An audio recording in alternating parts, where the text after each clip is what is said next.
people do business with people. They don't do business with ideas or machines or products or strategies or money. So unless you get the people part right, you're going to be limited in how successful you're going to be.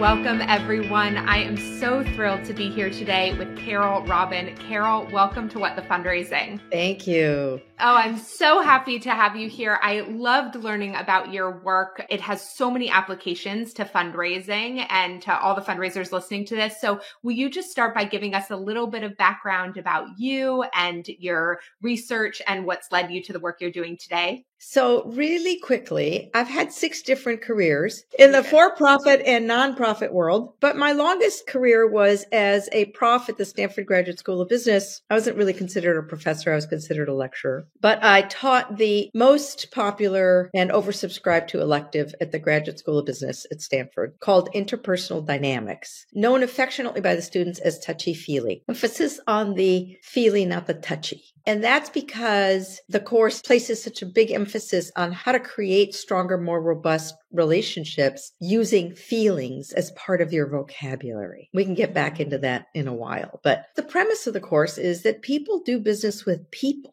They don't do business with ideas or machines or products or strategies or money. So unless you get the people part right, you're going to be limited in how successful you're going to be. That's why it's a course at the Stanford Graduate School of Business. Now, that said, it's that squishy, soft stuff that lots of people are like, yeah, who cares about that? And so if you believe, I think anybody in the fundraising business, just like anybody in the sales business, I spent 10 years in sales and marketing, by the way. Unless they understand that if you don't have a relationship, you are unlikely to actually do business together and you don't know how to build those relationships, I think you're going to have a hard time actually succeeding. Anyway, in 2017, Penguin Random House came to us and said, how come thousands of students for decades have said this course was worth the entire price of tuition and there's no book? My co-author and I said, because you really aren't going to learn about this by reading about it. You're going to learn how to create connection and robust relationships by actually engaging with other people. And they said, yeah, but not everybody has the privilege and the luck to go to Stanford Graduate School of Business. So how are you okay with that?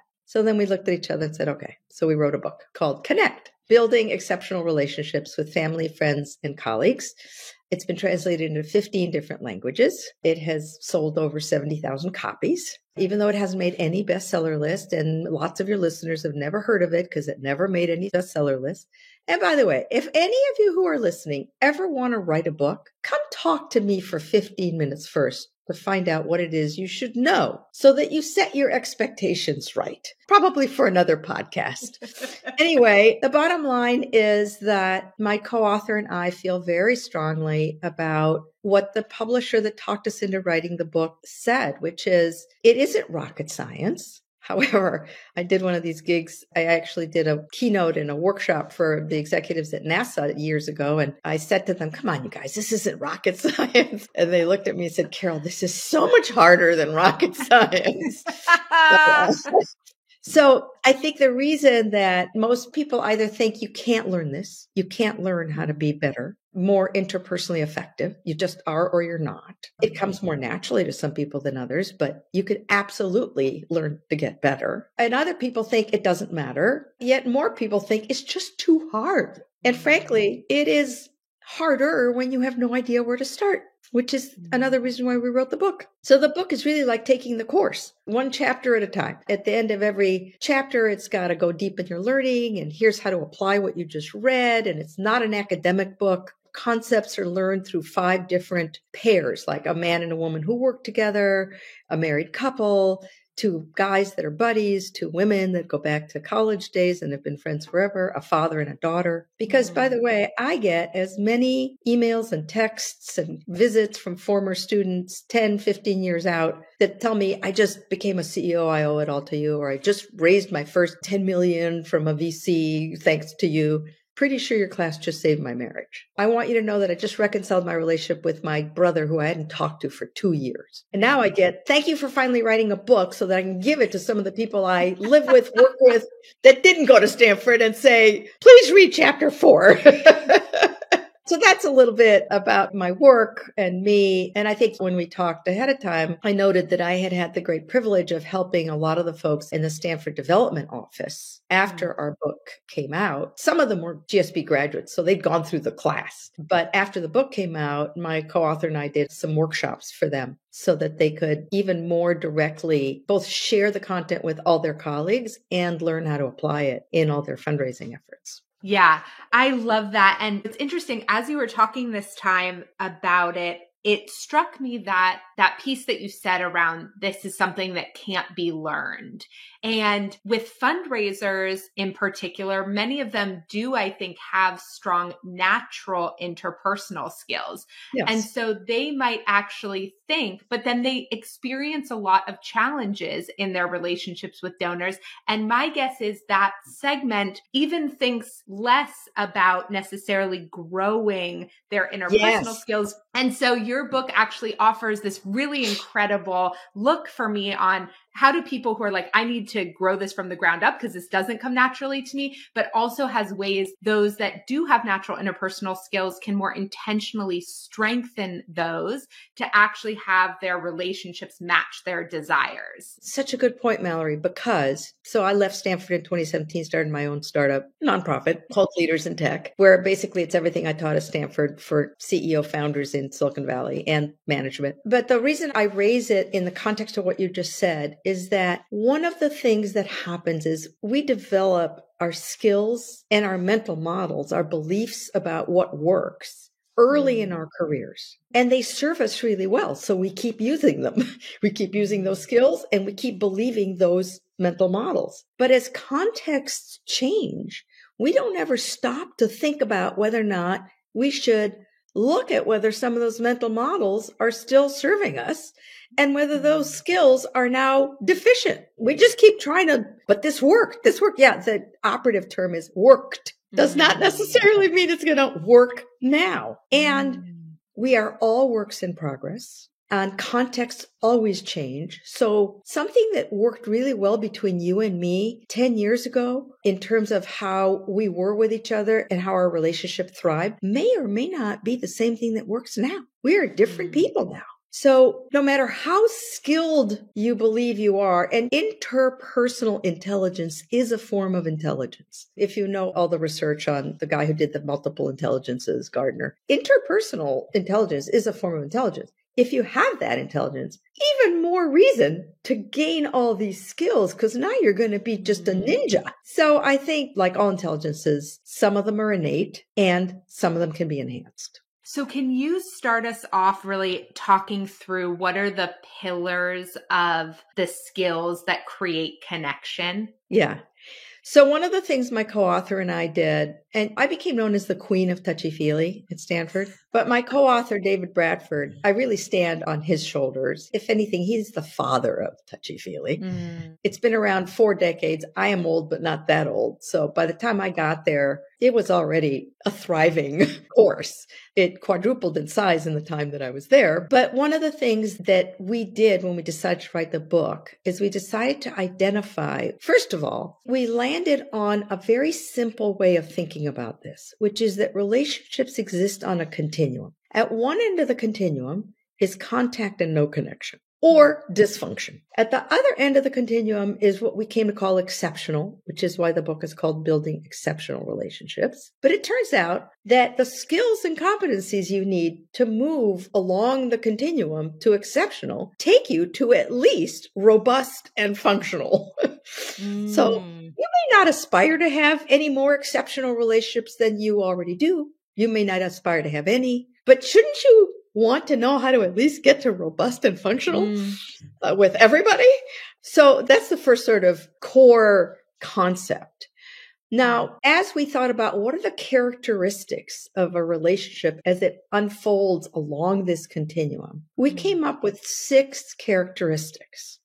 The first one is that I feel more known by you. Not completely, totally, absolutely, but I feel known in a way that feels affirming. I don't have to hide behind a spun image. I don't have to pretend I'm somebody I'm really not. And I can be me. And I can come back and talk more about why that's important to how I feel about myself. Never mind the kind of connection it helps make with you.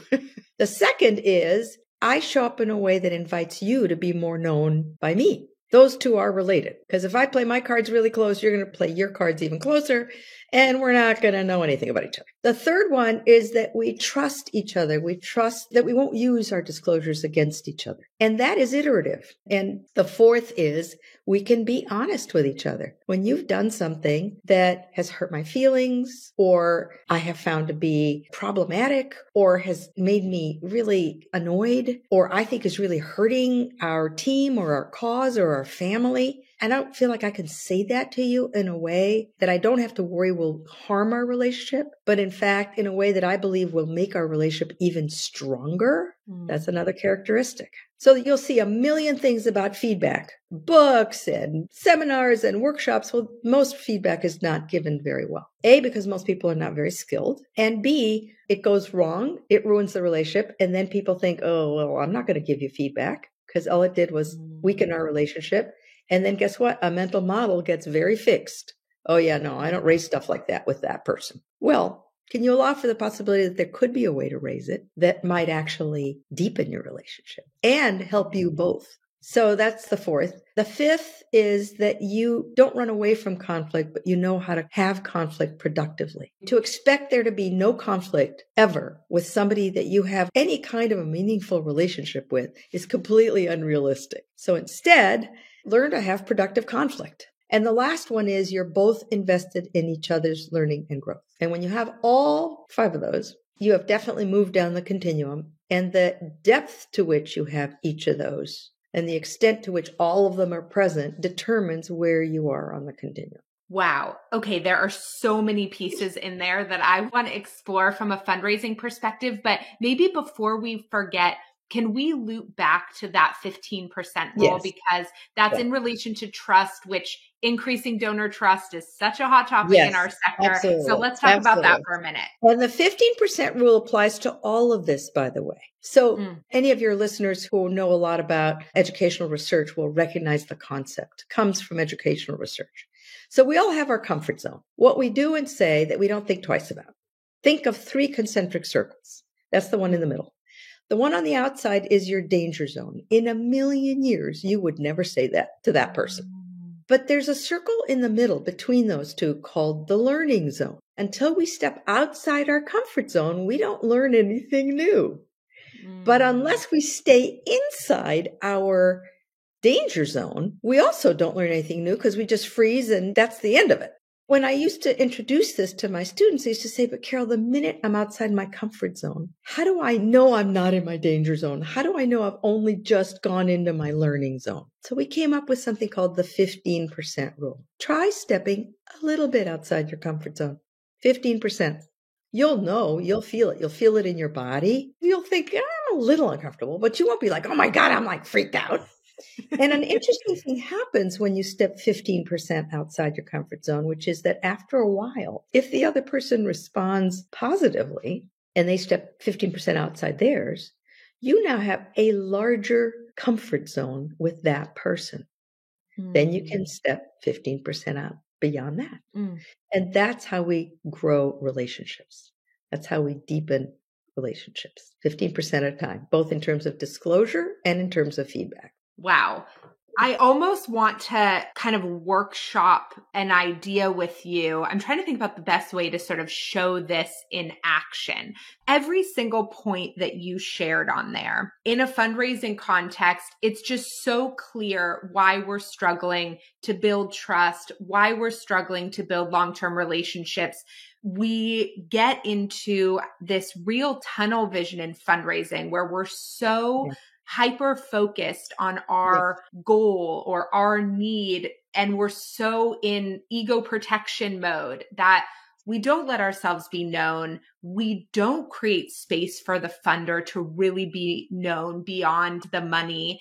we don't trust the funder to be able to handle a reality that hasn't been perfectly curated for them. And so they can tell that the reality is being perfectly curated for them. And that doesn't make them trust and the guess nonprofit. what? Guess what? That only erodes more trust.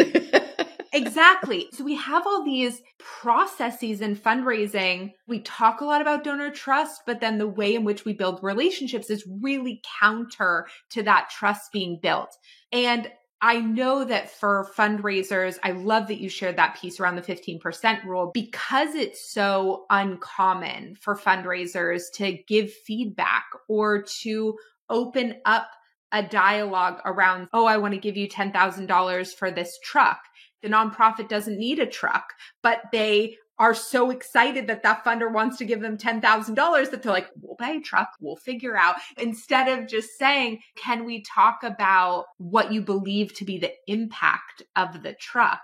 And kind of open up that conversation. Right. So can you talk to me about what it takes? What's that tiny opening of a mental model for someone to even recognize, perhaps for the first time, that they aren't in deep connection and that there's an opportunity for so much more? Well, a couple of things. So on our book website, connectandrelate.com, there's a bunch of free downloadable stuff, even if you don't want to buy the book.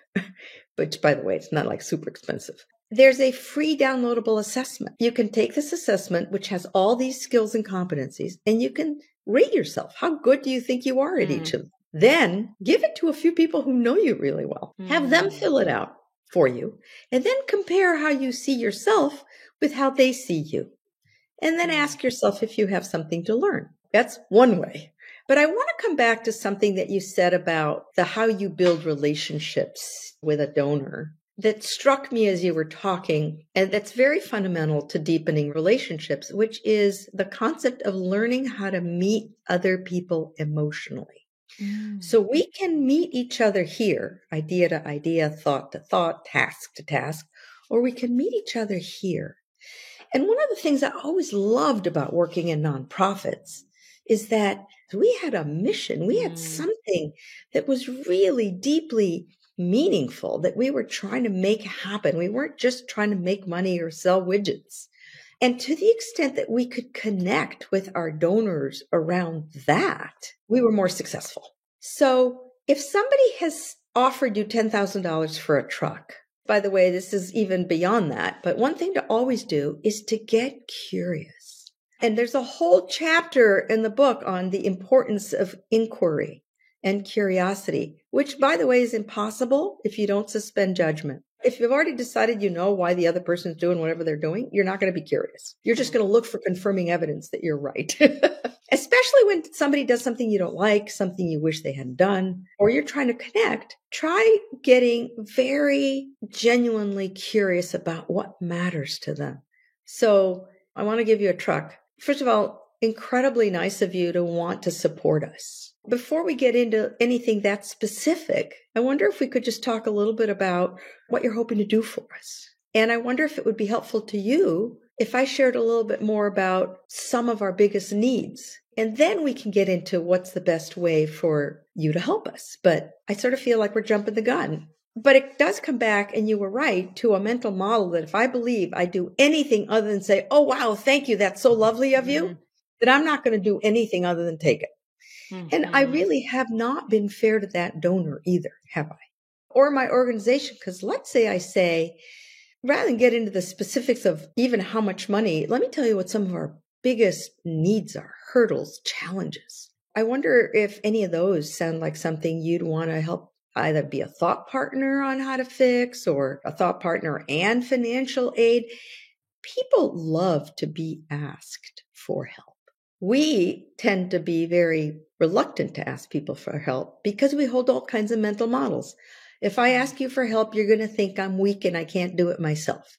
If I ask you for help, you're going to take advantage of me. If I ask you for help and you give it to me, then I'm going to owe you. Test some of your mental models. And by the way, don't test them with the most difficult relationship in your life. Test them with somebody where you're trying to deepen the relationship a little bit, but it's not the most impossible person or the person you feel the most distant to in your life. Don't start there. Don't set yourself up. But now let's come back to the more specific fundraising scenarios. I've done a couple of podcasts and I did one talk, I think, I'm remembering that these were financial consultants. It was a firm. And of course, they're consulting to high net worth individuals on what they should do with their money. And some of what they were saying was like, they don't want to know anything about me. It's a mental model. You sure? I don't know. If I was going to let you manage my money, I'd want to know a little bit more about you. Or they would say, yeah, but that's not the point. They're not interested in me. Well, they're doing business with you. How can they not be interested in you if they're going to do business with you? Well, I can't admit I've ever made a mistake. I'm like, well, I don't know that I do business with anybody who doesn't admit they've ever made a mistake because they're lying. I much prefer to do business with somebody who tells me about what they learned from a mistake they made.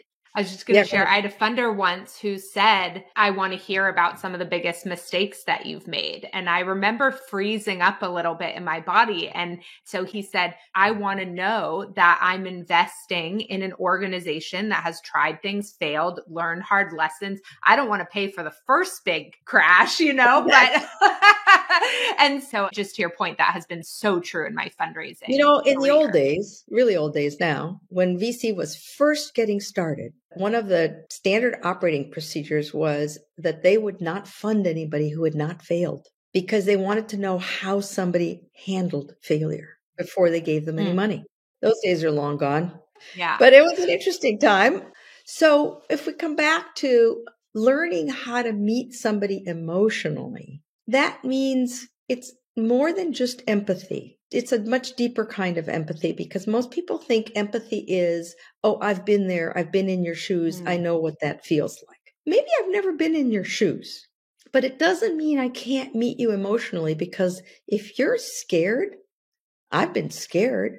I know that feeling. I may not have been scared of that, or if I was in that, I wouldn't be scared of it, but I know the scared feeling. So if I can connect to your scared feeling, then you're going to feel met.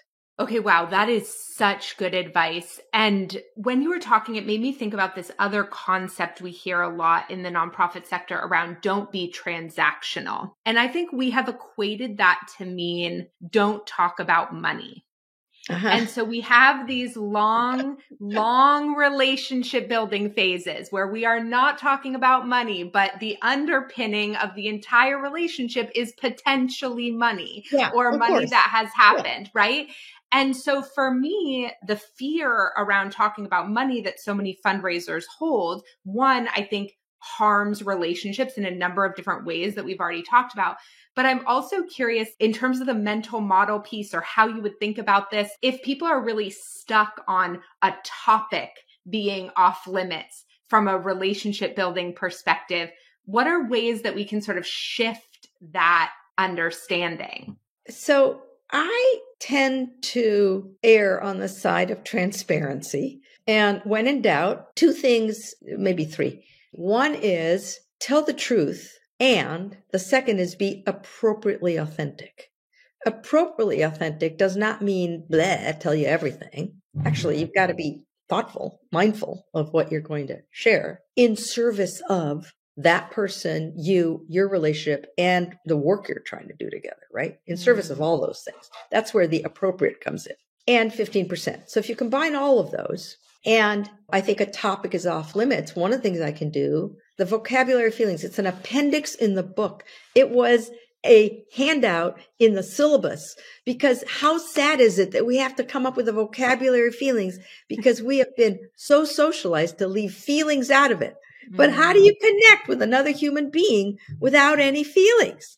So I would start with, it feels kind of awkward to me that we've never even talked about what we're both hoping happens as a result of our meetings. I happen to believe that it's really important that we really get to know each other first. And I just want to name that it's sort of weird that we've never even mentioned that, if that's how I feel.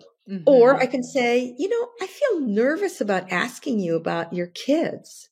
I find myself wanting to share a little bit about my kids, and I don't know if that's okay because you've never mentioned anything about yours. No matter what the topic is, start with how you're feeling about it, about raising it, and what you're hoping will happen as a result of saying it. By the way, those are the same fundamental heuristics for giving good feedback, in addition to being behaviorally specific, which everybody has always learned. But that's not enough. I've sent you 4 emails and you never responded to any of them. I finally texted you telling you I'd sent you those emails, and I got a 2-word response, and I don't know what to make of it.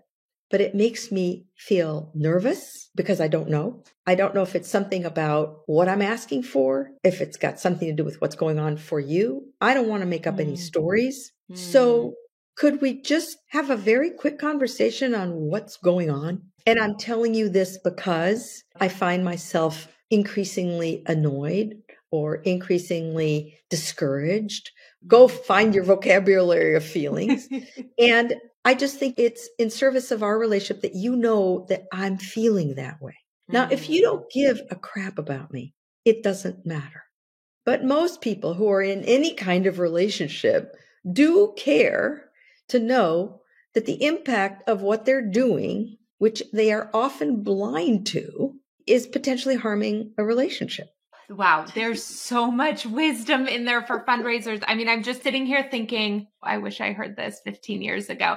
And there are things that it's interesting hearing you share these frameworks around these concepts, some of which I feel like I stumbled into accidentally. The curiosity piece, executive coaching taught me a lot about curiosity, which was so helpful, and genuine curiosity. We have these lists that we're sent to these donor meetings with, the list of questions.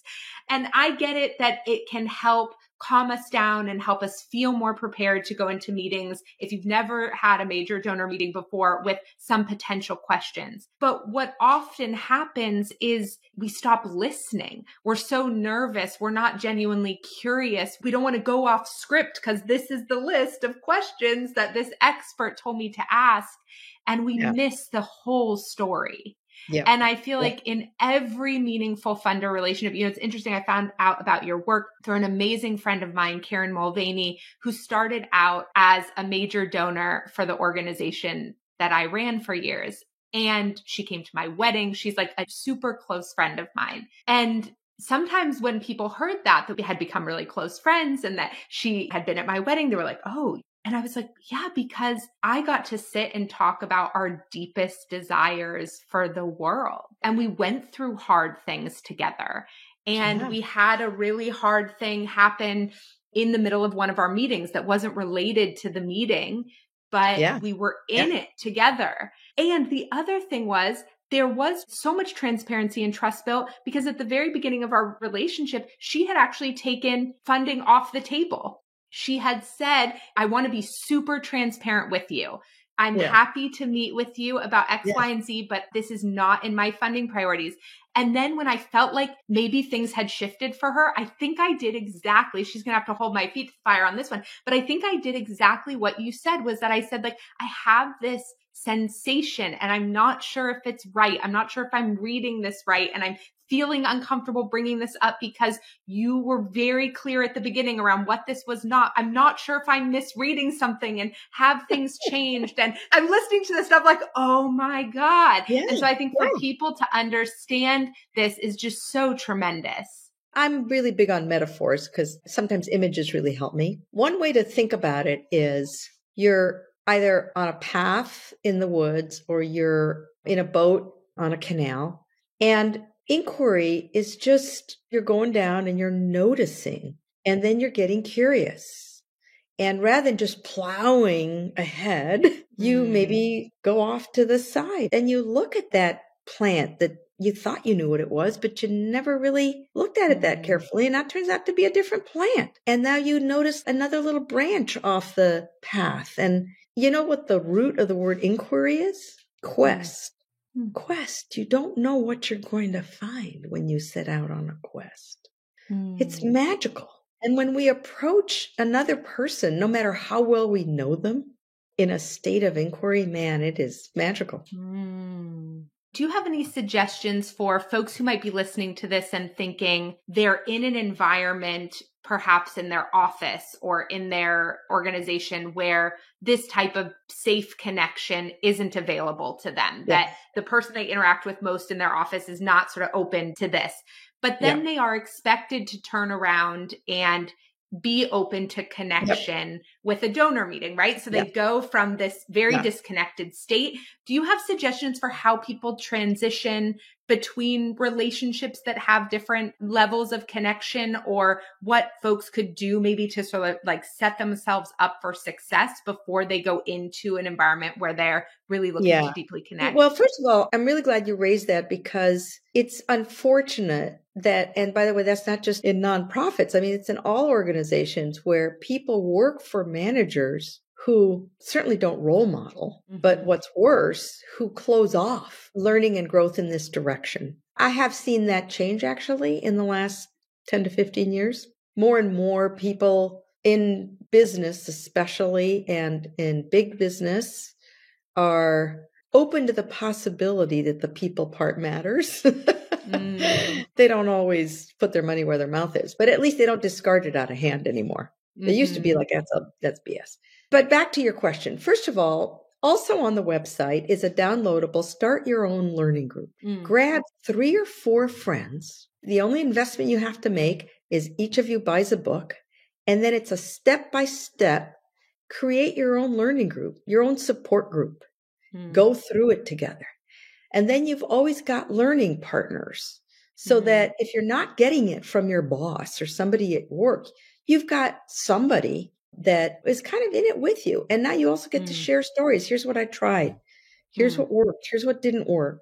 What would you have done in this case? If there's 3 or 4 of you, it's really cool, because then you've got different perspectives and different ideas on how you might have handled it. So that's one thing to do.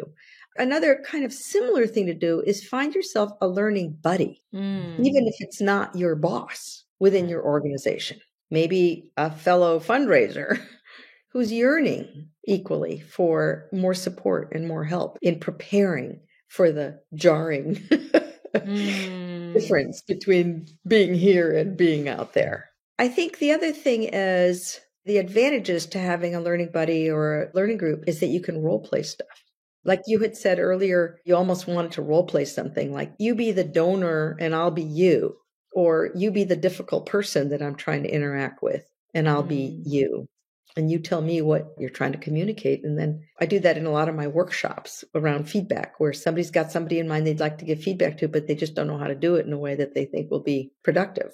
Are there any things that you recommend folks say, kind of one-liners, when maybe something happens in a meeting where they don't want to disconnect? They sort of know that whatever was said was hard to hear, but they don't want to rupture the relationship in any way, but they feel like they need some time to process it before they can actually get curious about the next piece of where they're going. I'm imagining in a fundraiser meeting, for example, let's say they had sort of opened up that car conversation the way that we talked about, and the donor had come back and said, here's the thing, I've done this a lot with organizations like yours, and I always do a car. They're sort of like, okay, but they don't just want to accept the car, but they want some time to think about what the next step is. Are there some things you encourage folks to say, or ways people can sort of stay in connection without moving to commitment?